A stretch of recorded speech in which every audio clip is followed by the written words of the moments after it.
ஆண்டவராகிய இயேசு கிறிஸ்துவின் நாமத்திலே மீண்டும் நாம் கூடியவர தேவன் செய்த மாபெரும் கிருபைகளுக்காக அவனுக்கு நன்றி செலுத்துவோம். இன்றைய தினத்திலும் நாம் சென்ற வாரங்களிலே பார்த்தோன்னமாக இயேசு கிறிஸ்துடைய வாழ்விலிருந்தும் அவருடைய போதனையிலிருந்தும் கற்று வருகின்றோம். சென்ற வாரத்திலே லூக்கா 11ஆம் அதிகாரம்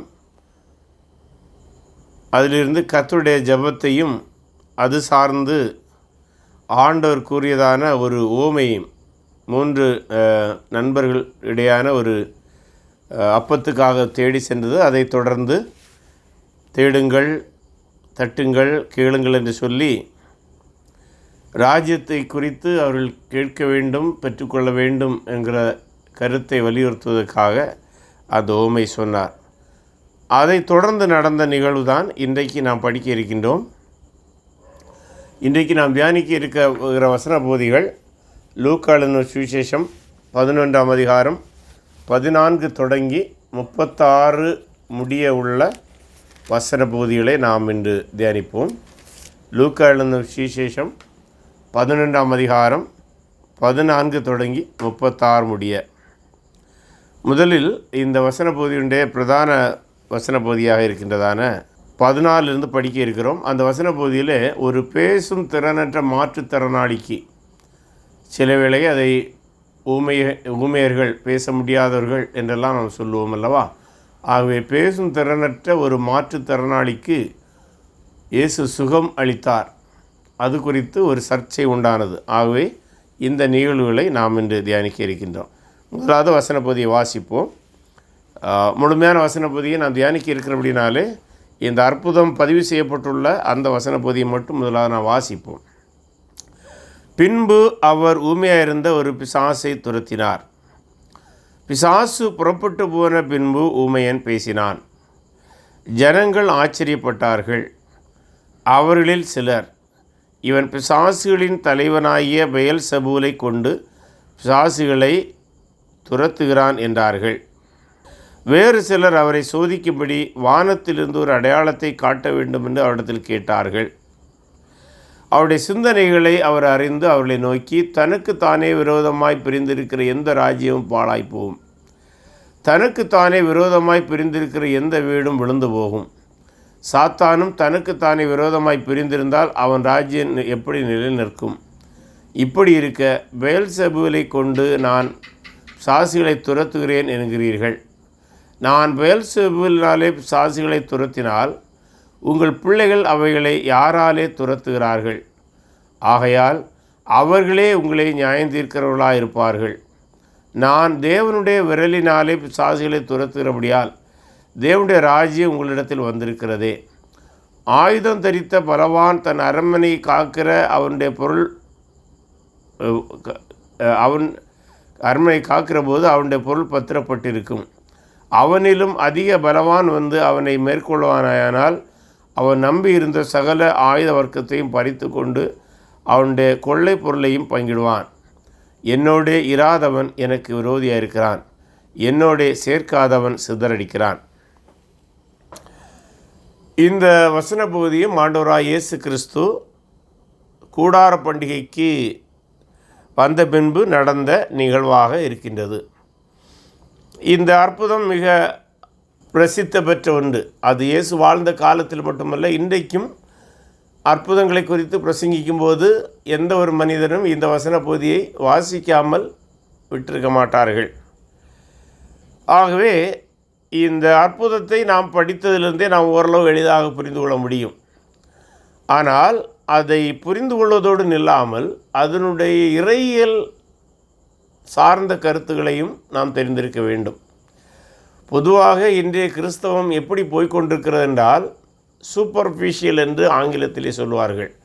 தமிழிலே அதை மேலோட்டமாக, அதாவது ஒரு குளத்தில் தண்ணீர் இருக்கிறது என்றால் அதை மேலோட்டமாக அதை பார்க்கும்போது அதனுடைய ஆழம் தெரியாது, தண்ணீருக்குள் என்ன மீன்கள் இருக்கின்றன என்று தெரியாது, எவைகளெல்லாம் இருக்கிறது என்று தெரியாது. ஆனால் மேலோட்டமாக பார்க்கிற ஒரு பார்வை, அதைத்தான் சூப்பர்ஃபிஷியல் என்று ஆங்கிலத்திலே சொல்வார்கள். இன்றைய கிறிஸ்தவமும் துரதிர்ஷ்டவசமாக அப்படி இருப்பது நமக்கு வேதனை அளிக்கிறது. ஏனால் காணொலிகளிலே ஏராளமான செய்தியாளர்கள், பிரசங்கிகள் இந்த சமூக வலைத்தளங்களிலும் செய்திகளை பதிவிடுகிறார்கள். நாம் பார்க்கும்போது அவர்களுடைய ஆர்வத்தை நான் குறை சொல்ல வரவில்லை. அவர்கள் கர்த்தருக்கு எதையாவது செய்ய வேண்டும் என்று வாஞ்சியாக இருக்கின்றார்கள். அவர்களை அந்த விதத்தில் ஊக்கப்படுத்த வேண்டும், உற்சாகப்படுத்த வேண்டும். ஆனால் அவர்கள் செய்ய வேண்டிய ஒரு காரியம் வேத வசனங்களை இன்னும் தெளிவாக, தீர்க்கமாக நம்முடைய சபை சரித்திரத்தின் அடிப்படையிலே, கிறிஸ்துவின் போதனை அடிப்படையிலே அதை புரிந்து தெளிவாக பிரசங்கிப்பார்களானால் அது அவர்களுடைய செய்திகளை கேட்குற அனைவருக்கும் ஆச்சரியமாக இருக்கும். ஆகவே அவர்கள் அப்படி செய்கிறார்கள் என்றால் நாம் அப்படியே செய்துவிடக்கூடாது. அவர்களையும் உற்சாகப்படுத்துகிற நேரத்திலே நாமும் வேத வசனங்களை ஆழமாக என்று சொல்லும்போது அதனுடைய பொருட்களை தெளிவாக, ஆழமாக என்கிறது கூட சில பொருள் தெரியாமல் அந்த வார்த்தைகளை பயன்படுத்துகிறோம். ஆழமாக என்று அல்லது அகலமாக எப்படி பயன்படுத்தலாம் சரி, அதனுடைய பொருளுடைய உண்மையான வீச்சை அறிந்து அவைகளின் அடிப்படையிலே நாம் கிறிஸ்தவத்தை புரிய வேண்டும், கிறிஸ்தவத்தை நாம் கட்டியமைக்க வேண்டும், நம்முடைய கிறிஸ்தவ வாழ்க்கையும் அதன் அடிப்படையிலே பழக வேண்டும், வாழ்ந்து பழக வேண்டும். ஆகவே இங்கே பின்பு அவர் ஊமையாக இருந்த ஒரு பிசாசை துரத்தினார். இயேசு ஏராளமான அற்புதம் செய்தார். அதிலே சுமார் 35 அற்புதங்கள் அளவில் இங்கே பதிவு செய்யப்பட்டுள்ளன. அதிலே இது ஒரு அற்புதமாக இருக்கிறது. ஊமையாக இருந்த ஒரு பிசாசை துரத்தினார். அதை பிசாசு ஊமையாக இல்லை, பிசாசுடைய பிடியினால் அல்ல பிசாசுடைய தாக்கத்தால் அந்த மனிதன் பேச முடியாமல் இருந்தான் என்று இருக்கிறது. பிசாசு பலவிதமான நோய்களை கொண்டு வரும் என்றெல்லாம் பொதுவான நம்பிக்கையில் இருக்கிறது. ஆனால் இந்த மனிதனை அது பேச முடியாமல் தாக்கியதாக நாம் பார்க்கின்றோம். இயேசு ஒரே வார்த்தையில் அந்த பிசாசை துரத்தி இருக்க வேண்டும். அப்பாலே போ சாத்தானே என்கிற வார்த்தை கூட அவர் பயன்படுத்தி இருக்கலாம். அந்த வார்த்தை இங்கே சொல்லப்படவில்லை. ஆனால் அதிக சிரமம் அவர் எடுக்கவில்லை. ஒரே வார்த்தையில் நடந்ததினால்தான் மக்கள் அதில் ஆச்சரியப்படுகிறார்கள், அல்லது ஆச்சரியப்படுவதற்கு ஒன்றும் இல்லை. பிசாசு புறப்பட்டு போன பின்பு ஊமையன் பேசினான். அவன் அந்த இடத்துல பேச ஆரம்பிக்கிறான். அதாவது உண்மையான அற்புதம் என்பது அதுதான். இன்றைக்கு பல வேளைகளில் மேடைகளில் அற்புதம் நடக்கிறது என்பதை பிரசித்தப்படுத்தி அந்த இடங்களில் நீங்கள் சென்று பார்ப்பீர்களாயில் நமக்கு அழுவதா சிரிப்பதா என்று தெரியாது. ஏனென்றால் நடக்க முடியாத ஒருவன் வருவான், அவனை நடக்க வைத்து இழுத்து அவனை வேதனைப்படுத்தி நடக்க வைத்தது போல காட்டுவார்கள். என் சொந்த கண்ணாலே பார்த்திருக்கிறேன். பின்பு அவர்கள் நடக்க முடியாமல் இருந்ததையும் பார்த்திருக்கின்றேன், பேச முடியாமல் இருந்ததையும் பார்த்திருக்கின்றேன். அதை நாம் அவர்களை குறை சொல்லவில்லை. நீங்கள் செய்கிறதாக இருந்தால், தேவன் உங்களை கொண்டு அற்புதம் செய்வதாக இருந்தால் அது உண்மையாக செய்யுங்கள். பிறரை ஏமாற்றும்படி செய்து உங்களுடைய நல்ல பெயரையும் கெடுத்துக்கொள்ளாதீர்கள். இயேசு கிறிஸ்துடைய பெயருக்கும் தூஷணமாக இருக்க வேண்டாம் என்பதுதான் அன்பான வேண்டுகோள். மற்றபடி அவர்களுக்கு எனக்கும் தனிப்பட்ட முறையில் எந்த பகை உணர்ச்சியோ காழ்ப்புணர்ச்சியோ போட்டியோ பொறாமையோ இல்லை. நாம் அதில் தெளிவாக இருக்க வேண்டும். ஆனால் இயேசு அற்புதம் செய்தால் ஒரு நொடி பொழுதில் அது நடக்கும். கானாவூர் கல்யாண வீட்டிலும் அந்த ரசத்தை தண்ணீரை விட சொன்னார், எடுத்து பரிமாறுங்கள் என்று சொன்னார் இல்லையா? இங்கே பாருங்கள், அவன் பேசினான். ஒரே சில நிமிடங்களிலே அல்லது ஒரு நிமிடத்தில் நடந்ததாக இருக்கிறது. ஜனங்கள் ஆச்சரியப்பட்டார்கள். ஏனென்றால் இப்படி ஒரு செயலை அவர்கள் இதுவரை கண்களால் கண்டதில்லை. யாரும் அற்புதம் நடக்குதுன்னு அங்கே சொல்லலை, அவங்களே அந்த அற்புதத்தை காண்கிறார்கள். அவர்களில் சிலர், இப்போது அதில் ஒரு பெரிய கூட்டம் இருக்கிறது. அந்த கூட்டத்தில் சிலர் இவன் பிசாசுகளின் தலைவனாகிய பெயல்செபூலை கொண்டு பிசாசுகளை துரத்துகிறான் என்றார்கள். அதுக்கு விளக்கம் கொடுக்க முயற்சிக்கிறாங்க. இது தேவன் செய்ததென்று சொல்வதற்கு பதிலாக பெயல்செபூல் என்கிற ஒருவனால் இதை செய்தது. பெயல்செபூல் யார்? அதாவது கானானிய தெய்வத்திலே பாகால் என்கிற ஒரு தெய்வம் உண்டு. அந்த பாகால் தெய்வத்தை இன்றைய பெயரை சற்று மாற்றி எபிரேய சொற்பதங்களுக்கு ஏற்றமாய் மாற்றி பெயல்செபூல் என்று ஏளனமாக அந்த காலத்தில் எபிரேயர்கள் அழைத்தார்கள். அதனுடைய பொருள் என்னவென்றால் ஈக்களின் தலைவன் அல்லது பூச்சிகளின் தலைவன். அதனுடைய பொருளே ஈச்சியும் பூச்சியும் எதில் இருக்கும்? குறிப்பாக அசுத்தமானதில் தான் இருக்கும். ஆகவே அசுத்தங்களின் தேவன் என்று கிண்டலாக பேசுகிறார்கள். பாருங்கள், பரிசுத்தமான இயேசு கிறிஸ்துவை புரிந்து கொள்ளாமல் இயேசு செய்த அற்புதத்தை கூட கண்டும் அதற்குரிய மரியாதை கூட கொடுக்காமல் எவ்வளவு ஏளனமாக பேசுகிறார்கள் என்பதை நாம் பார்க்கின்றோம். பாருங்கள்,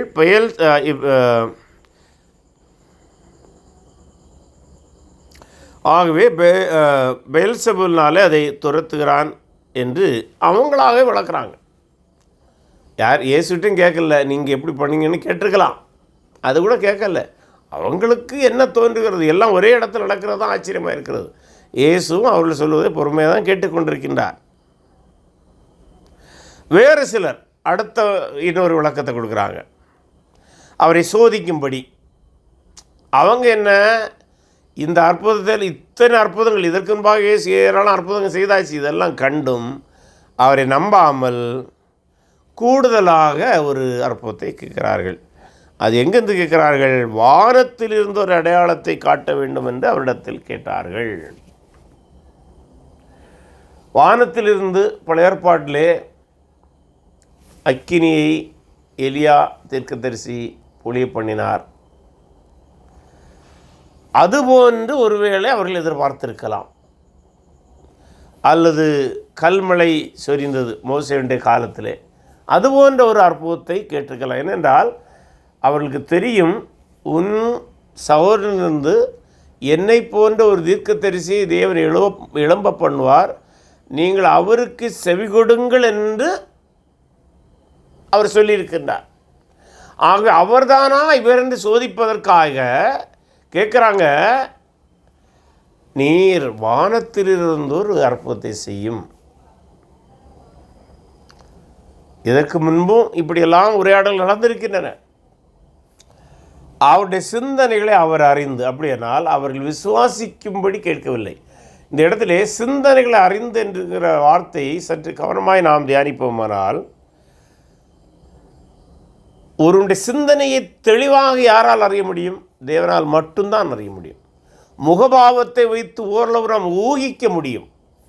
ஊகித்தல் வேறு, அறிதல் வேறு. ஆகவே இயேசுவை குறித்து இங்கே சொல்லும்போது அவர் அறிந்து என்று சொல்லப்பட்டுள்ளது. ஆகவே அது அவருடைய தெய்வீகத்தையும் அங்கே காட்டக்கூடிய ஒன்றாக இருக்கின்றது. அவருடைய சிந்தனைகளை அவர் அறிந்து அவர்களை நோக்கி, தனக்கு தானே விரோதமாய் பிரிந்திருக்கிற எந்த ராஜ்யமும் பாழாய்ப்போம். அதாவது தர்க்க ரீதியாக தான் பிசாசுகளின் தலைவனாக பெயல்செபூலினாலே துரத்தவில்லை என்ற உண்மையை நிலைநாட்டுவதற்கும், தேவனுடைய வல்லமையினாலே இதை செய்கின்றேன் என்பதை சொல்வதற்கும் அவர்களிடம் சில 3 தர்க்க ரீதியான கேள்விகளை கேட்கின்றார்.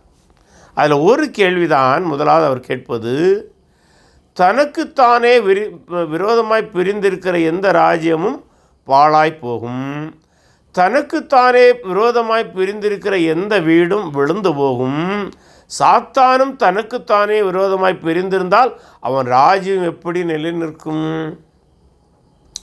மிக அருமையான கேள்வி. இதுக்கு அவங்கள்ட்ட பதிலே கிடையாது. அதாவது பிசாசு பிடித்திருந்த ஒருவனை இயேசு துரத்தி இருக்கிறார், ஒருவனிடமிருந்து பிசாசை துரத்தி இருக்கிறார். அப்படியானால் பிசாசின் பிடியிலிருந்தவனை மீட்டு இருக்கின்றார். அப்படி இருக்கும்போது அவரையே பிசாசு என்று சொன்னால் பிசாசுக்கும் சண்டையா? அதைத்தான் அவர் அழகாக கேட்குறாரு. எப்போ ஒரு தேசத்தில் 2 குரூப் இருந்தால் அந்த தேசம் நிற்க முடியுமா? அந்த தேசம் உள்நாட்டு சண்டையினாலும் உள்நாட்டு கலகத்தினாலும் அழிந்து போகும் அல்லவா? உலகத்தில் இன்றைக்கு பல நாடுகளில் அப்படி தான் இருக்கிறது. ஏமனிலே அங்கே உள்நாட்டு சண்டை இருக்கிறது. சில ஆப்பிரிக்க நாடுகளிலே உள்நாட்டு சண்டை இருக்கிறது. அங்கே மக்கள் நிம்மதியாக இருக்க முடியுமா? அந்த தேசம் வளர முடியுமா? அதுபோல் எந்த வீட்டிலையும் ஒரு குடும்பத்துக்குள்ளே கணவன் மனைவி பிள்ளைங்களுக்குள்ளே எவனையும் சண்டை வந்துட்டு இருந்தால் அந்த குடும்ப நிலை நிற்க முடியுமா? நிலை நிற்க முடியாதல்லவா? அப்படி இருக்க சாத்தானை துரத்துனா அவன் ஒரு ராஜ்யத்தை கட்டியமைக்க வேண்டும் என்கிற எண்ணத்தோடு செயல்படுகின்றானே, அந்த ராஜ்யம் நிலை நிற்குமா? அவர் என்ன சொல்ல வாரன்னா, இப்படி கேட்டுட்டு அடி முட்டாள்களே, உங்களுக்கு இது கூட தெரியவில்லையா என்று அவர்களுடைய குற்றச்சாட்டை தர்க்க ரீதியாக தவிடுபொடியாக்குகின்றார். அடுத்ததாக அடுத்து தொடர்ந்து படிக்கும்போது, இப்படி இருக்க பெயல்செபூலை கூட நான் பிசாசுகளை துரத்துகிறேன் என்கிறீர்களே, யோசிங்க. அடுத்தது, நான் பெயல்செபூலினாலே பிசாசுகளை துரத்தினால் உங்கள் பிள்ளைகள் அவைகளை யாராலே துரத்துகிறார்கள்? அது காரணம் என்னென்னா, யூத சமூகத்திலேயே பலர் தாங்கள் பிசாசுகளை துரத்துவதாக கூறி மந்திரவாதம் போன்றவைகளை செய்து பிசாசுகளை துரத்துவதாக மக்களிடம் சொல்லி ஏராளமான பணத்தை வசூலித்து அதிலே தங்களுடைய வாழ்க்கையை ஓட்டி கொண்டிருந்தார்கள். அவர் பிசாசுகளை துரத்துகிறார்களா இல்லையா என்பதல்ல பிரச்சனை. ஆனால் அப்படி ஒரு கூட்டம் என்றால் ஒரு சிறு குழு அங்கே இயங்கி வந்தது இஸ்ரேல் சமூகத்திலே, இயேசு வாழ்ந்த காலத்திலும் கூட. அதான் கேட்குறாரு, அப்போ நான் பிசாசை துரத்தும் போது பெயல்செபூல்னு சொல்கிறீங்க, உங்களுடைய பிள்ளைகள் பிசாசை துரத்துறால் அது யெகோவா தேவனுடைய வல்லமையினால் துரத்துகிறார்கள் நீங்கள் நம்புகிறீங்க. இது ரெண்டு முரண்பாடாக இருக்கிறதே. உங்களுடைய பிள்ளைகள் யெகோவா தேவனுடைய வல்லமையினால் பிசாசுகளை துரத்துகிறார் என்று நம்புகிற உங்களால் நான் ஏன் தேவனுடைய வல்லமையினாலும் தேவனுடைய நாமத்தின் அதிகாரத்தில் அதை செய்கிறேன் என்று நம்ப முடியவில்லை? இப்படியும் நீங்கள் தவறுதானே செய்கிறீர்கள். இது ரெண்டாவதுடைய கேள்வியாக இருக்கிறது. ஆகையால் அவர்களே உங்களை நியாயம் தீர்க்கிறவர்களாக இருப்பார்கள். அப்படின்னா உங்கள் சமூகத்தில் உங்கள் பிள்ளைகளில் உங்களுக்குள்ளாகவே இருக்கிற மக்கள் பிசாசுகளை துரத்துகிறது அல்ல துரத்துகிறதாக சொல்லிக்கொண்டு திரியும்போது நீங்கள் என்னை பெயல்செபூலோடு ஒப்பிடும்போது உங்கள் பிள்ளைங்களே உங்களை நியாயம் தீர்ப்பாங்க. அப்படின்னா அது எப்படி சாத்தியம்? யெகோவா தேவனால் மட்டும்தானே சாத்தானை துரத்த முடியும்னு கேட்பாங்க எல்லாம். அப்போது உங்கள் பிள்ளைகளுக்கு நீங்களே பதில் சொல்லுங்கள். அது மட்டுமல்லாமல் அவர் அதுக்கான விளக்கத்தை அந்த இடத்துல அவர் சொல்கிறார். நான் தேவனுடைய விரலினாலே பிசாசுகளை துரத்துகிறபடியால். தேவனுடைய விரல் என்றால் இந்த இடத்துல விரல் என்பது அதிகாரத்தை குறிக்கிறதான ஒரு உருவகை சொல். அது எவரு மொழி அடிப்படையிலும் அன்றைய பேச்சு வழக்கிலும் சொல்லப்படுகிற வார்த்தை. புரியுதுங்களா? தேவனுடைய ராஜ்யம் உங்களிடத்தில் வந்திருக்கிறது.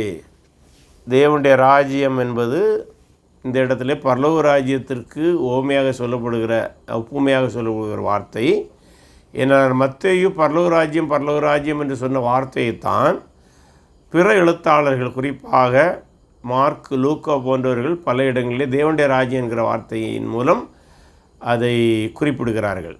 தேவனுடைய ராஜ்யம் என்பதுக்கு இறையியல் ரீதியாக பல விளக்கங்கள் உண்டு.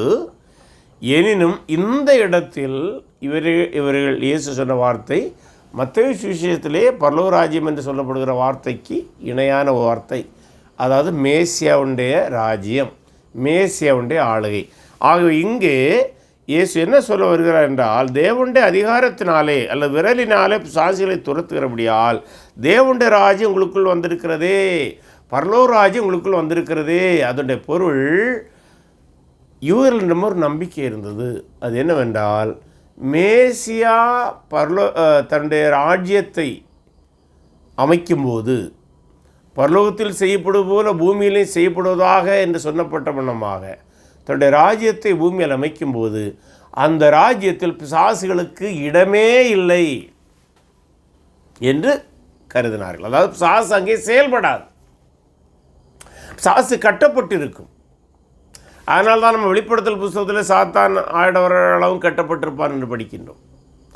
ஆகவே தேவனுடைய ராஜ்யத்தில் அல்லது பரலோக ராஜ்யத்தில் பிசாசு கட்டப்பட்டிருக்கும், அவனுக்கு செயல்பாடுகள் அளிக்கப்படும் என்று நீங்கள் நம்புகிறீர்கள் அல்லவா? அதற்கு முன்னடையாளம் தான் இது. அது தேவனுடைய ராஜ்யம் உங்கள்கிட்ட இருக்குது, இதை நீங்கள் பயன்படுத்தி அதை முழுமையாக பெற்றுக்கொள்ளுங்கள் என்பதை சொல்லுகின்றார். அடுத்து சொல்லுகின்றார், ஆயுதம் தரித்த பலவான் தன் அரண்மனையை காக்கிற போது அவனுடைய பொருள் பத்திரப்பட்டிருக்கும். ஒரு ராஜா அதிகமான காவலர்களை வைத்து, படை வீரர்களை வைத்து அரண்மனை பொக்கிஷங்கள் எல்லாம் பாதுகாக்கும், அது பாதுகாப்பாக தான் இருக்கும். இது 3வது விளக்கத்துக்கு போகிறார். அவனிலும் அதிக பலவான் வந்து அவனை மேற்கொள்வானால் அவன் நம்பியிருந்த சகல ஆயுத வர்க்கத்தை பறித்து கொண்டு அவனுடைய கொள்ளை பொருளை பங்கிடுவான். அதாவது இந்த ராஜாவோடு இருக்கிற படையை விட அதிக படையான ஒரு படை வந்தால் அவன் என்ன செய்வான்?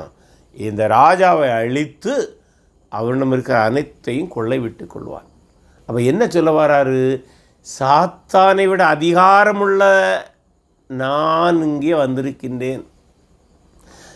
என்னால் தான் சாத்தானை அழிக்க முடியும். அவன் தன்னை பலவானாய் காட்டிக் கொண்டிருக்கின்றான். அவன் ஒரு ராஜ்யத்தை வைத்திருப்பதாய் கருதி கொண்டிருக்கின்றான். நான் இப்போது என்ன செய்திருக்கிறேன்? அவனுக்கு ராஜ்யத்தையே அடித்து ஒழித்து வெற்றி கொள்ள ஆரம்பித்திருக்கிறேன். அவனை விட நான் பலவான். அவனுடைய செயலும் என்னுடைய செயலும் பலமானவைகள் என்று சொல்லுகின்றார். சொல்லிவிட்டு சொல்கிறாரு, இது ஒரு சம்மரி ஸ்டேட்மெண்ட்டாக, அல்லது இந்த இவ்வளவு நேரம் அவர் சொன்னதுடைய கருப்பொருள் என்னவென்றால், என்னோட இராதவன் எனக்கு விரோதியாக இருக்கிறான், என்னோடைய சேர்க்காதவன் சிதறடிக்கிறான். அப்படின்னா ராஜாவாகிய என்னோடு மக்களை சேர்க்காமல் மக்களுடைய சிந்தனையை குழப்பும்படியாக என்னை பிசாசு என்று சொல்லி அல்ல வேறு ஏதாவது பெயரை சொல்லி என்னை விட்டு மக்களை பிரிக்க முயற்சிப்பது எல்லாமே எனக்கு எதிரான செயல். தேவனுடைய ராஜ்யத்துக்கு எதிரான செயல், பரலோக ராஜ்யத்துக்கு எதிரான செயல், தேவனுக்கு விரோதமான செயல், யெகோவா தேவனுக்கு எதிரான செயல், நீங்கள் நம்புகிற பழைய ஏற்பாட்டுக்கு எதிரான செயல். ஆகவே நீங்கள் உங்களுடைய இந்த அற்புதத்துக்கு கொடுக்குற தவறான விளக்கங்களினாலும் என்னை பிசாசு என்று குற்றம் சாட்டுவதனாலும் நீங்கள் என்ன செய்கிறீர்கள் தெரியுமா? மக்கள் என்னை நம்பாமல் என்னை விட்டு புறம்பை செல்லவும் ராஜ்யத்துக்கு புறம்பாக இருக்கவும் நீங்கள் தந்திரமாக செயல்படுகிறீர்கள். ஆகவே நீங்கள் எனக்கு விரோதமாக, தேவனுடைய ராஜ்யத்துக்கு விரோதமாக இருக்கிறீர்கள் என்று சொல்கின்றார். அத்தோடு நிறுத்தாமல், அந்த அற்புதத்தோடு நிறுத்தாமல் அதை போன்ற ஒரு ஓமையும் தொடர்ந்து சொல்கின்றார். அதையும் நாம் படிப்போம். 24 வசனத்திலிருந்து 26 வசனம் வரை. அசுத்த ஆவி ஒரு மனுஷனை விட்டு புறப்படும் போது வறண்ட இடங்களில் அலைந்து இளைப்பாறுதல் தேடியும் கண்டடையாமல் நான் விட்டு வந்த என் வீட்டுக்கு திரும்பி போவேன் என்று சொல்லி அதில் வரும்போது அது பெருக்கி ஜோடிக்கப்பட்டிருக்கிற கண்டு திரும்பி போய் தன்னிலும் பொல்லாத வேறு 7 ஆவிகளை கூட்டி வந்து உட்புகுந்து அங்கே குடியிருக்கும். அப்பொழுது அந்த மனுஷனுடைய முன்னிலைமையிலும் அவன் பின்னிலைமை அதிக கேடுள்ளதாயிருக்கும் என்றார். எப்படி? இந்த ஓமை மிக மிக தவறாக புரிந்து கொள்ளப்பட்டு பிரசங்கிக்கப்பட்டு வருகிற உண்மைகளில் ஒன்று. இயேசு கிறிஸ்து ஏராளமான உண்மைகளை சொல்லினார். அதில் மிக முக்கியமானவைகள் நமக்கு 4 சுவிசேஷங்களும் பதிவு செய்யப்பட்டுள்ளன. அவைகளிலே சில உவமைகள் புரிவதற்கும் போதிப்பதற்கும் எளிமையானவைகள். உதாரணமாக விதைக்கிறவன் உவமை ஓரளவு எளிதானது. யார் ஒருக்க படிக்கிற யாருமே ஓரளவு புரிந்து கொள்வார்கள். ஏனென்றால் அதற்கான விளக்கமும் அங்கே நேரடியாகவே இருக்கிறது. ஆனால் சில உவமைகள் புரிவதற்கு சற்று கடினம் என்றால் அது சொல்லப்பட்ட வரலாற்று நிகழ்வு, சமூக நிகழ்வு, வாழ்வியல் சூழல்கள் அனைத்தையும் புரிந்தால்தான் அதை சரியாக புரிய முடியும்.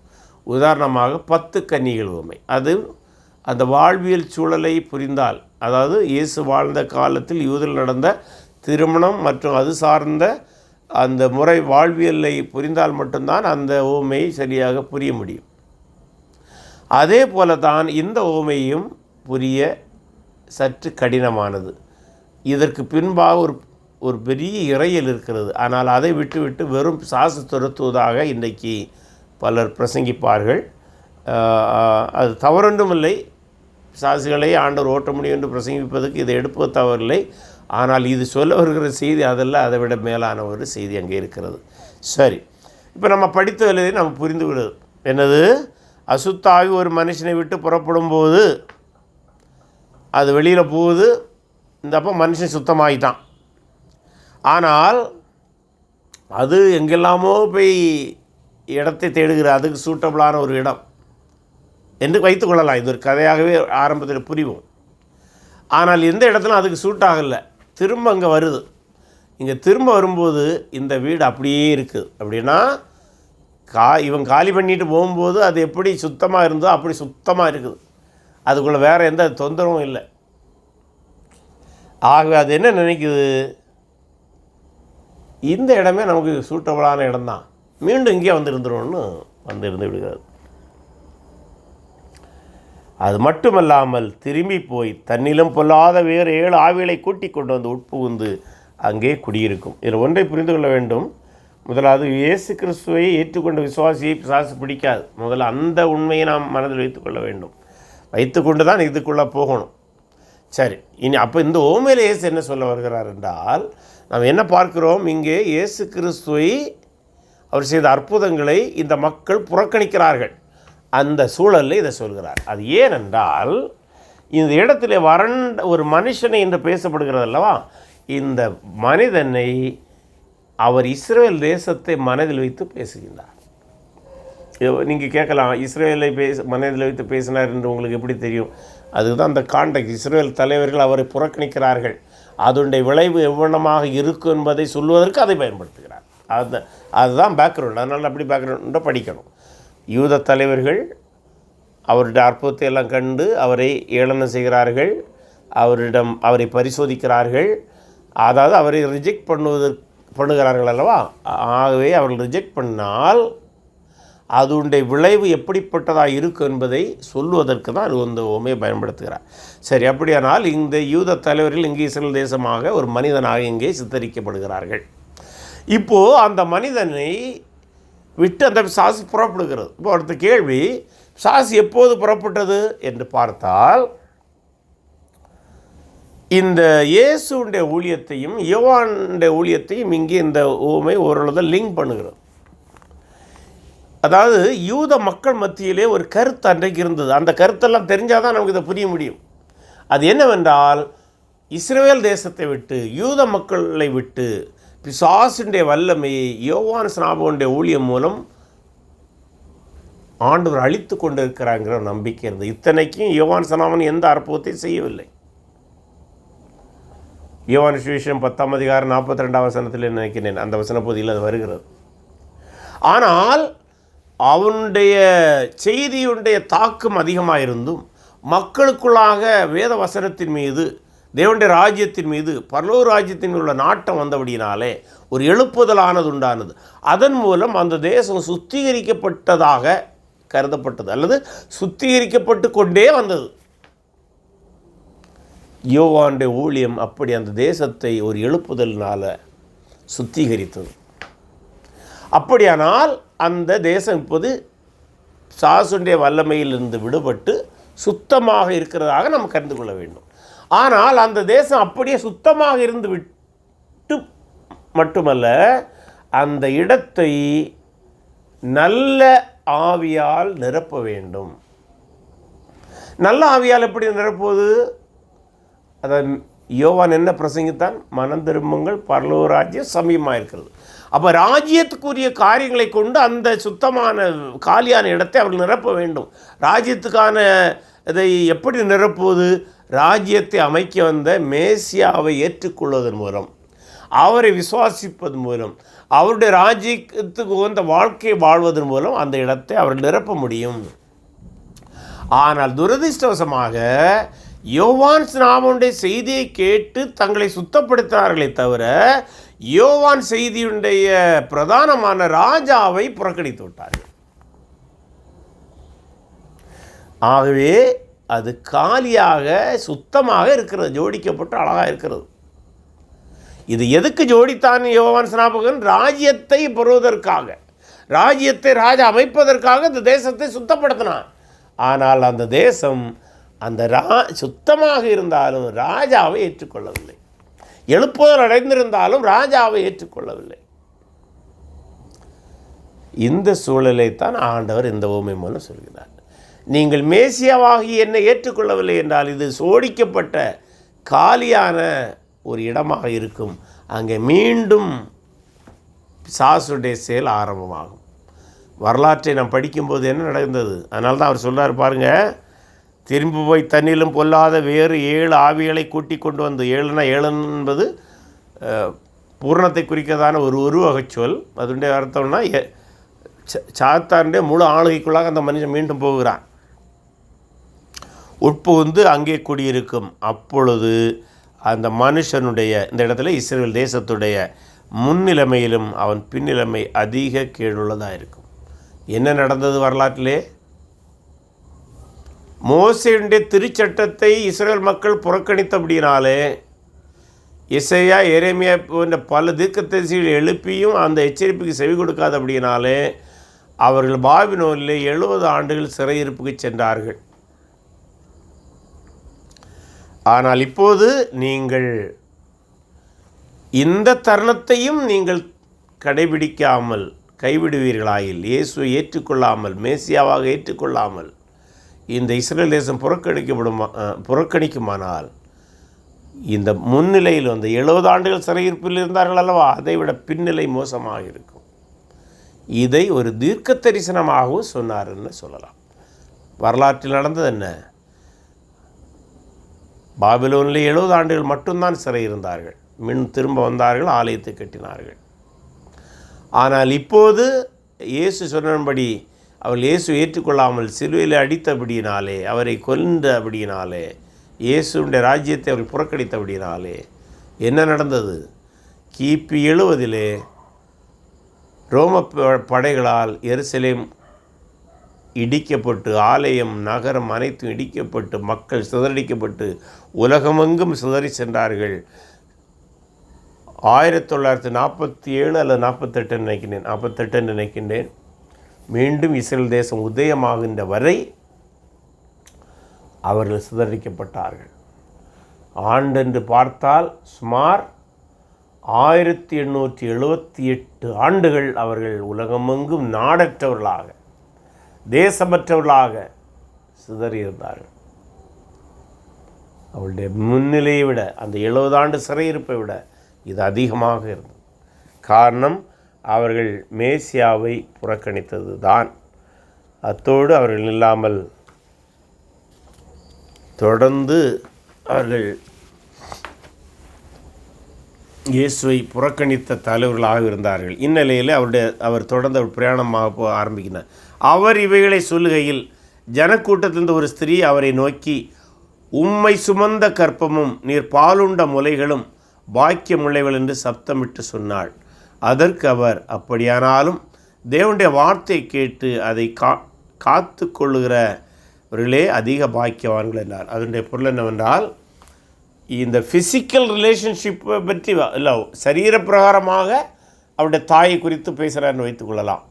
அதாவது அதுதான் ஆசீர்வாதங்கிற ரீதியில் அவள் பேசுகிறாள். ஆனால் அவள் சொல்ல, என்னோடு சரீர பிரகாரமான தொடர்பில் இருப்பதை விட, அல்லது சரீர சம்பந்தமான உறவில் இருப்பதை விட, என்னுடைய ஆவிக்குரிய ரீதியில் என்னோடு உறவில் இருப்பவர்கள், என்னுடைய வார்த்தை கேட்டு என்னுடைய ராஜ்யத்தை விரும்புகிறவர்கள், என்னுடைய ராஜ்யத்தை அமைக்க வேண்டும் என்று பிரயாசப்படுகிறவர்கள், அவர்கள்தான் பாக்கியவான்கள். அதாவது மாம்ச பிரகாரமான சம்பந்தம் அல்ல, உறவு அல்ல, ஆவிக்குரிய உறவு. என்னுடைய வார்த்தையின் மூலம் என்னோடு வைப்பார்களாயில், என்னுடைய வார்த்தை கீழ்ப்படியின் மூலம் என்னோடு வைப்பார்களாயில் அவர்கள்தான் பாக்கியவான்கள் என்று சொல்கிறார். தொடர்ந்து படிக்கும்போது 29 நாம் படிக்கும்போது, ஜனங்கள் திரளாய் கூடி வந்திருக்கிற போது அவர், இந்த சந்ததியார் பொல்லாதவர்களாக இருக்கிறார்கள், அடையாளத்தை தேடுகிறார்கள் இல்லையா, அடையாளங்கள் அற்புதங்கள் எல்லாம் கேட்டார்ல, அவங்கள்ட்ட இன்னொரு வானத்தின் அற்புதம் செய்வ அதை சொல்கிறார். ஆனாலும் யோனா தீர்க்கதரிசியின் அடையாளம் என்று வேறு அடையாளங்களுக்கு கொடுக்கப்படுவதில்லை. வானத்திலிருந்து கொடுக்குவதில்லை, பூமியிலிருந்து, கடல் கடியிலிருந்து கொடுக்கிறதாக சொல்கிறார். யோனா நினிவே பட்டணத்தாருக்கு அடையாளமாக இருந்தது போல மனுஷகுமாரன் இந்த சந்ததிக்கு அடையாளமாக இருப்பார். அதுதான் நமக்கு தெரியும். யோனா மீன் வயிற்றில் 3 நாள் இருந்ததுக்கு போல் இயேசு மரித்து அடக்கப்பட்டு உயிர்த்தெழுவது தான் அடையாளமாக சொல்கிறார். அங்கே யோனா நியாயத்தீர்ப்பை பிரசங்கித்தான். ஆகவே இயேசு கிறிஸ்து மரித்து உயிர்த்தெழுவது இந்த தேசத்துக்கு நியாயத்தீர்ப்பு வரப்போகிறது என்பதற்கு அடையாளமாக இருக்கும். ரொம்ப நுட்பமாக அதை கவனிக்க வேண்டும். அது மட்டுமல்லாமல் தொடர்ந்து சொல்லார், தென் தேசத்து ராஜஸ்திரி சாலமோனுடைய ஞானத்தை கேட்க பூமியின் எல்லைகளிலிருந்து வந்தாள். இதோ சாலமோனிலும் பெரியவர் இங்கே இருக்கிறார். ஆதலால் நியாயத்தீர்ப்பு நாளிலே அந்த ராஜஸ்திரி இந்த சந்ததியோடு எழுந்து நின்று இவர்கள் மேல் குற்றம் சுமத்துவாள். சேபாவின் ராணி, தென் தேசத்து ராணி இங்கே சாலமோனுடைய ஞானத்தை கேட்க வந்தாள்.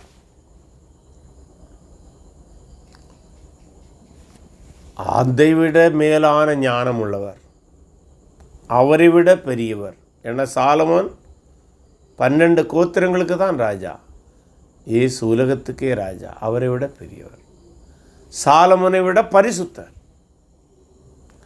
அப்படி இருந்தும் அவரை ஏற்றுக்கொள்ளவில்லை என்றார். அவர் சொல்லார், ஆதலால் நியாய தீர்ப்பு நாளிலே, அதாவது யூதர்கள் மத்தியிலே கடைசி ஒரு நியாய தீர்ப்பு ஒன்று நம்பினார்கள். நம்ம புதிய ஏற்பாட்டில் படிக்கும்போது நியாய தீர்ப்பு பல இடங்களிலே பல்வேறு இடங்களிலே சொல்லப்பட்டுள்ளது. இஸ்ரேலுக்கான நியாய தீர்ப்பு, தேசங்களுக்கான நியாய தீர்ப்பு, விசுவாசிகளாகிய சபைக்கு நியாய தீர்ப்பு, பழைய ஏற்பாட்டு பரிசுத்தவான்களுக்கான நியாய தீர்ப்பு, இறுதி நியாய தீர்ப்பு என்று பல இருக்கிறது. ஆனால் பொதுவாக நியாய தீர்ப்பு என்று சில இடங்களில் வரும்போது, குறிப்பாக யூதருடைய சூழலில் வரும்போது கடைசி நியாய தீர்ப்பை குறிக்கிறதாக அந்த பேச்சு வரும். ஆக இங்கே பொதுவான அந்த கடைசி நியாய தீர்ப்பை மனதில் வைத்து இயேசு பேசுகிறார். அவர் சொல்கிறாரு, ஆதலால் நியாய தீர்ப்பு நாளில் இந்த ராஜஸ்திரி இந்த சந்ததியாருடைய எழுந்து நின்று இவர்கள் மேல் குற்ற சுமத்துவாள். யோனாவின் பிரசங்கத்தை கேட்டு நினிவே பட்டணத்தால் மனம் திரும்பினார்கள். இதோ யோனாவிலும் பெரியவர் இங்கே இருக்கிறார். சாலமோனில் பெரியவர் மட்டுமல்ல, யோனாவிலும் பெரியவர் இருக்கிறார். ஏனென்றால் யோனா மீன் வீட்டில் வந்த பின்பு அவன் மரித்தான். இயேசு மரித்து உயிர் தெழுந்த பின்பு இனி மரிப்பதில்லை. ஆகவே யோனாவிலும் பெரியவர் இங்கே இருக்கிறார். ஆதலால் நியாய தீர்ப்பு நாளிலே நினிவே பட்டணத்தார் இந்த சந்ததியாருடைய எழுந்து நின்று இவர்கள் மேல் குற்றம் சுமத்துவார்கள். அப்போ 2 சாட்சி, 2 தேசங்கள். அதில் ரொம்ப கவனமாக பார்க்க வேண்டியது, நினிவே தேசம், அந்த தேசமும் சேபாவுடைய அந்த ராஜஸ்திரியுடைய தேசமும் இந்த தேசத்தின் மீது குற்றம் சாட்டும். எவ்வளோ கடுமையானது. மோசேயுடைய நியாயப்பிரமாணம் 2 சாட்சிகளினாலே எதுவும் உறுதிப்படுத்தப்படும். அப்படியானால் இஸ்ரவேல் தேசம் இயேசுவை புறக்கணித்ததுக்கு சாட்சியாக 2 தேசங்கள் வரும். அதாவது உங்களுடைய நியாய தீர்ப்பு உறுதிப்படுத்தப்படும். எவ்வளோ கடினமான வார்த்தை இல்லையா? சொல்லிவிட்டு, ஒருவனும் விளக்கை கொளுத்தி மரவிடத்திலிருந்து மரக்காலின் கீழேயாவது வைக்காமல் உள்ளே வருகிறவர்கள் வெளிச்சம் காணும்படி அதை விளக்குத்தண்டின் மேல் வைப்பான். இது சாதாரணமான அந்த காலத்தில் உள்ள கிராமத்தில் உள்ள வீட்டுகள். இன்றைக்கி நம்ம லைட்டெல்லாம் மேலே போடுறோம், அதனால் நமக்கு இந்த புரிவது கஷ்டமாக இருக்கும். அன்றைக்கு யூத கிராமங்களில் உள்ள வீடுகள் ஒரே சுவரை கொண்டதாக இருக்கும். அதனால் வெளிச்சம் பரவுவதற்கு அவங்க என்ன செய்வாங்கன்னா, ஒரு குறிப்பிட்ட இடத்துல, எந்த இடத்துல வச்சா எல்லா இடத்துக்கும் வெளிச்சம் கிடைக்குமோ அந்த இடத்துல அந்த விளக்கை சற்று உயரமாக வைப்பார்கள். அப்போ எல்லாருக்கும் அந்த வெளிச்சம் சம விகிதத்திலே கிடைக்கும். அதைத்தான் சொல்கிறார். கண்ணானது சரீரத்தின் விளக்காக இருக்கிறது. உன் கண் தெளிவாக இருந்தால் உன் சரீரம் முழுவதும் வெளிச்சமாக இருக்கும். அறையை சொல்கிறாரு. அதுபோல் அடுத்தது சரீரத்தை சொல்கிறார். உன் சரீரம் முழுவதும் வெளிச்சமாக இருக்கும். உன் கண் கெட்டதாக இருந்தால் உன் சரீரம் முழுவதும் இருளாக இருக்கும். ஆகையால் உன்னிலுள்ள வெளிச்சம் இருளாதபடி எச்சரிக்கையாயிரு. உன் சரீரம் ஒரு புறத்திலும் இருளந்திராமல் முழுவதும் வெளிச்சமாக இருந்தால் ஒரு விளக்கு தன் பிரகாசத்தினாலே உனக்கு வெளிச்சம் கொடுக்கிறது போல உன் சரீரம் முழுவதும் வெளிச்சமாக இருக்கும் என்றார். அப்படியானால் உனக்குள்ளாக, இஸ்ரேல் தேசத்துக்குள்ளாக அல்லது கிழக்குகளுக்குள்ளாக இருக்கிற வெளிச்சம் இருளடைந்து போகக்கூடாது. அது பிரகாசிக்க வேண்டும். பிரகாசிக்க வேண்டும் என்றால் இயேசுவாகிய வெளிச்சம் அங்கே வர வேண்டும். அதனால்தான் இந்த கூடார பண்டிகை குறித்து சொல்லும்போது கூட சிலர் என்ன சொல்லுவாங்கன்னா, இந்த கூடார பண்டிகைக்கு தூரத்திலிருந்தெல்லாம் மக்கள் வரும்போது அவர்களுக்கு வெளிச்சம் கொடுக்கும்படியாக எருசலேம் ஆலய வளாகத்தில் பெரிய தூண்களிலே 50 அடி 50 முழம் தூரத்திலே பெரிய பந்தங்களை எரிய விடுவார்களாம். அதையும் இங்கே மனதில் வைத்தான் இயேசு பேசுகின்றார். அந்த வெளிச்சம் சிலர் என்ன சொல்கிறாங்கன்னா, அந்த வெளிச்சத்தின் மத்தியில் நின்று கொண்டு தான் இந்த இயேசு இதை பேசுகிறார். அந்த வெளிச்சம் எல்லோருக்கும் வெளிச்சம் கொடுப்பது போல நீயும் அந்த வெளிச்சத்தை உனக்குள்ளாய் பெற்றுக்கொள்ள வேண்டும். மறைமுகமாக தன்னை அவர்கள் சுவீகரித்து கொள்ள வேண்டும். அது ஒன்று தான் அவர்களுக்கு வாழ்வுகளுக்கும் அவருடைய ஆவிக்குரிய குருட்டுத்தனத்திலிருந்து அவர்களை வெளியே கொண்டு வரும் என்று சொல்கின்றார். ஆகவே இத்தோடு இந்த இடத்துல நாம் முடித்துக்கொள்வோம். இயேசு கிறிஸ்துவினுடைய வாழ்விலிருந்து மற்றும் நம்முடைய தலைமைத்துவ கோட்பாடுகளாக இதை நாம் படிப்பதாக இருந்தால், நாம் எத்தனை நன்மைகள் செய்தாலும் நமக்கு எதிரான மக்கள் இருக்கலாம். ஆனால் அதை தாண்டி நம்முடைய ஆவிக்குரிய வாழ்க்கையை நாம் பாதுகாத்து கொள்ள கடமைப்பட்டவர்களாக இருக்கின்றோம். இப்போது உங்களுடைய கருத்துக்கள் இருக்குமானால் அவைகளை பகிர்ந்து கொள்ளலாம். பிடிக்கிறதுன்னு சொல்றாங்க இல்லையா, அதாவது ஆவி, அதாவது எல்லா பிசாசுகளும் ஒரு சரீரத்தில் வாசம் செய்யணும்னு விரும்புமா, அல்லது சில பிசாசுகளா, இல்லை எந்த வகையான பிசாசுகள் ஏதாவது விளக்கம் விடாங்க? எந்த வகை என்று குறிப்பிட்ட பைபிள் எங்கேயும் சொல்லப்படவில்லை. ஆனால் பிசாசுகளும் தங்கள் ஒரு இராஜாங்கத்தை கட்டியமைத்திருப்பது போன்ற ஒரு தோற்றத்தை நாம் பைபிளை படிக்கும்போது புரிந்து கொள்ள முடிகிறது. அதனால் அதுக்கு இணையான வார்த்தைகள் இருக்கிறது, துரைத்தனங்கள் என்கிற வார்த்தைகள் எல்லாம் இருக்கிறது அல்லவா. ஆகவே பிசாசுகளிலே இருக்கிற வகைகளிலே அல்லது தீய ஆவிகள் என்று சொல்லலாம். தீய ஆவிகளிலே சில வகைகள் மட்டுமே சில குறிப்பிட்ட பணிகளை செய்யும். அப்படி செய்யும்போது எல்லா ஆவிகளுக்கும் மனிதனுக்குள்ளாகத்தான் குடியிருக்க வேணுங்கிற எண்ணம் கிடையாது. அதில் சில குறிப்பிட்ட ஆவிகள் அவைகளை விரும்புவதாக இறையியல் ரீதியாக விளக்குகிறார்கள். மற்றபடி அதில் எந்த வகையான அசுத்தாவிகள் என்பதை பைபிள் எந்த இடத்துலையும் சொல்லவில்லை. அசுத்தாவிகளே ஒரு சில அப்படி புரிந்து கொண்டால் தான் சரியாக இருக்கும். அதாவது சிலர்கள் கிழிந்திருக்கிற ஆவி ராஜ்யம் நிலைக்கிறாது என்று பார்க்கிறோம். சிலர் அல்லது என்ன சொல்றீங்க, இந்து கோயில்ல அவங்களாம் அங்க ஏதோ செஞ்சு பிசாசு துரத்தப்படுது, அதெல்லாம் சொல்லப்படுது. அது எவ்வளவு உண்மையோ தெரியாது. அவங்க எப்படி செய்யறாங்க, சில பேர் பிசாசு வச்சு பிசாசு துரத்துறாங்க அப்படின்னு சொல்லப்படுது. மந்திரத்தை வச்சு மதத்தை எடுக்கிறாங்க அப்படின்லாம் சொல்றாங்க. அதை பத்தி என்ன இந்த இல்லை, அது அவங்க சொல்றத வச்சு நம்ம அந்த தீர்மானத்துக்கு வர முடியாதுல்ல. இந்த பிரின்சிபலை கொண்டு நம்ம இன்னொரு மதத்தில் ஒப்பிட முடியாது ஃபஸ்ட்டில். ஏன்னா அந்த எந்த ஒரு மதத்தையும் நாம் நேரடியாக பிசாசின்ற மதம் என்று சொல்ல வேண்டிய தேவையில்லை. முதல்ல அதை நம்ம தத்துவ ரீதியாகத்தான் பார்க்கணும். முதல்ல மதங்களை சாசின் மதம் என்று சொல்வதை விட்டுவிட்டு மதங்களை தத்துவ ரீதியாக பார்க்க வேண்டும், அல்லது நம்ம கிறிஸ்தவ வார்த்தையில் சொல்லுவோம் இறையியல் ரீதியாக பார்க்க வேண்டும். அப்படி பார்க்கும்போது அந்த தத்துவங்களுக்கும் நம்முடைய கிறிஸ்தவ தத்துவங்கள் அல்லது இறையியலுக்கும் சாதக பாதகங்கள் என்ன, நல்லதவை கெட்டதவை தான் நம்ம பரிசீலிக்க வேண்டும். அதை விட்டுவிட்டு அங்கே பிசாசு இருக்கிறது, அது பிசாசினால்தான் ஓட்டப்படுகிறங்கிற கருத்தை நம்ம சொல்லுவோமானால் அது சமூக ரீதியாகவும் பிரச்சனையை கொண்டு வரும். மேலும் நாம் அதை நிரூபிக்க முடியாது. எதில் நிரூபிக்க முடியாது, எந்த விதத்திலையும் அதை நிரூபிக்க முடியாது. சரி, அப்படியானால் அடுத்த கேள்வி, அப்படி வேறு மத இடங்களிலும் பிசாசுகளை துரத்துகிறார்கள் சொல்கிறீர்களா என்றால், நாம் செய்ய வேண்டியது உண்மையிலே துரத்தப்படுகிறதா இல்லையான்னு வெரிஃபை பண்ணணும். அவ்வளோதான். துரத்தப்படுகிறதா இல்லை துரத்தப்பட்ட போன்ற ஒரு தோற்றம் அங்கே ஏற்படுகிறான்னு தான் நம்ம செக் பண்ணலாமே தவிர, துரத்தப்பட்டு விட்டதென்று நம்ம தீர்மானத்துக்கு வர முடியாது. துரத்தப்படவில்லை என்று நம்ம வாதிடப்பட முடியாது. அந்த ஒவ்வொரு கேஸையும் நம்ம தனித்தனியாக தான் படிக்கணும். பொதுமைப்படுத்தி நம்ம சொல்வதற்கு தேவையில்லை என்று நான் கருதுகின்றேன். கிறிஸ்தவ தனக்குள்ளே பிரிந்திருக்கிற ராஜ்யம் நிலைக்கிறார்கள் என்று சொல்வது அதை பார்க்கும்போது ஆண்டவர் இயேசு கிறிஸ்து பிசாசின் ராஜ்யத்தை கொஞ்சம் அப்ரிஷியேட் பண்ற மாதிரி இருக்குது. அதை பத்தி எப்படி எங்க அப்ரிஷியேட் பண்றாரு? அப்ரிஷியேட்னா அவங்க ஒன்னா இருக்கிறாங்க, அது நிலைக்கு இருக்கிறது அப்படின்னு சொல்லப்படுற மாதிரி இருக்குது. இல்ல நான் அதை அழித்து போட்டேன்னு வராரு கீழே. நான் பலவானமின்றி ஜெயிக்கிறேன்னு சொல்கிறாரு. அந்த பலவானை விட இந்த பலவான் மேலானவர்லாம் சொல்லி முடிக்கிறாரு. கடைசியில் வர்றாருல்ல பிரதர், அவனிலும் அதிக பலவான் வந்து, அப்போ சாத்தானிலும் அதிக பலவான் யார்?